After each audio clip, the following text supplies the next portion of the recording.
This week, I'd like to talk about group training. There's a ton of benefits to group training in any sport. Camaraderie, the responsibility of meeting a group. Let's say it's just a couple people and they're counting on you to be there. The coaching aspects that you can receive, and the pacing improvements that you can make by training with a group. So, running down the sports. Master swimming or group swim training is probably the most beneficial for newer athletes because most of those groups, if not all of those groups, will have a coach either on deck or in the water with you. And that coach really should be able to provide you with some feedback on your swim technique. So that's one of the biggest limiters for adults getting into triathlon or open water swimming is swim technique. And having just a little bit of feedback in a session can really help you, week in and week out. The other thing is that having people to swim with can push you, whereas if you're swimming on your own, you just go pace B. But if you jump in with a group and you're chasing somebody, it can push you to go to pace A. With cycling, there's some pros and cons to group training. So there's a lot of ins and outs of group rides that you really would need to be aware of.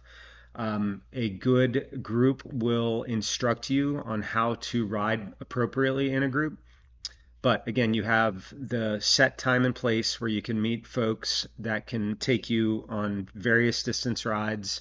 There's almost always going to be different paces, like an A group where people can drop you and they're just racing, a B group that's at a set pace, and oftentimes what they would call a C group, which is a no drop ride, meaning that group will stay together. They're going to wait for you if you get dropped off.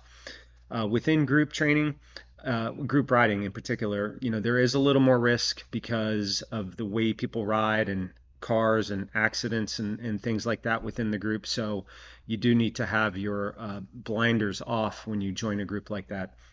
A couple of things to know is if you're going to stop, like if you're planning to hit the brakes, you need to yell, slowing, and you put a hand up behind your back, a flat hand that shows that you're slowing because some people may not hear you.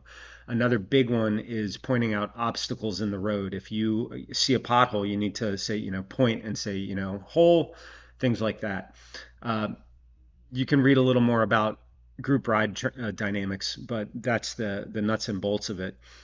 Run training groups are another great way to get out and meet people because this is the sport where you can talk the most while you're training.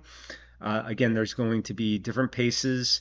This group may push you harder than you would go on your own, which is another great benefit. And you also have safety. So if you're running early or you're running in remote areas, it is a little safer to have other people with you. So those are the main benefits. The minor detractions of group training.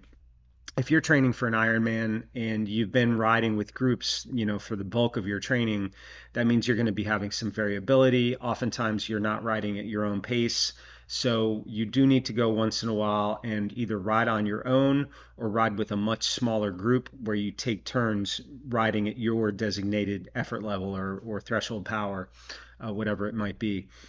Uh, Run group training, I don't see many negatives to that other than maybe you push yourself too hard and you have to slow down a lot when you're finishing.